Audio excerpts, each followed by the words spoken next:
pas chez nous parce qu'évidemment, on a besoin des araignées et c'est ce que raconte cette histoire.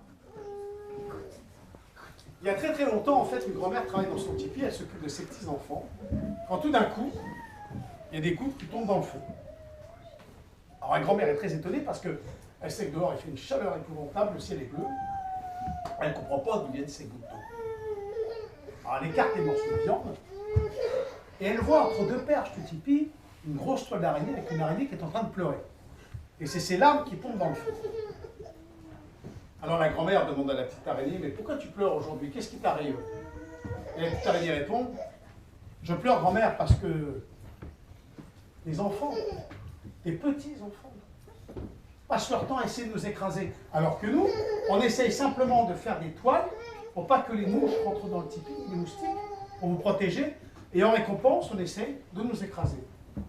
Et j'en ai même vu tes enfants qui écrasent mes frères. Ah bon, dit la grand-mère, et pourquoi? Normalement, vous êtes égal à nous. Pourquoi on essaie de vous écraser?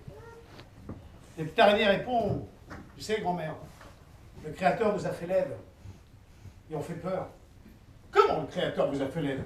Qui a le droit de dire sur la terre que quelqu'un est laid? On est juste différents. Et nous, non, on est peut-être laid par rapport à vous. Ah, ma grand-mère, je n'osais pas trop te le dire. Ah, mais tu vois, le Créateur nous a fait différents. Et puis la grand-mère dit à la petite araignée, il faut que je trouve une solution. Laisse-moi. Elle part au bord de la rivière, elle va chercher une branche. Et avec cette branche, elle fait un cercle. Elle revient au tipi. Et là, elle prend du nerf de bison. Et elle commence à tisser une toile avec le nerf de bison. Une fois que la toile est terminée, elle met même des morceaux de peau qui pendent. Et là, la grand-mère explique à la petite araignée, tu vois, j'ai fait cette toile, bon, bah, ne t'inquiète pas, elle ne va pas attraper les mouches, ni les moustiques. Toi, tu fais les plus belles toiles. Mais je l'ai accrochée pour que tout le monde se rappelle qu'il faut vous protéger.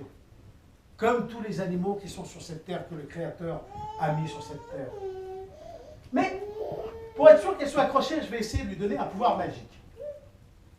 Oui, rappelle-toi, il y a quelques lunes en arrière, quand mes petits-enfants se réveillaient en pleurant et en criant, parce qu'ils faisaient de mauvais songes, parce qu'ils faisaient de mauvais rêves. Eh bien, j'ai trouvé.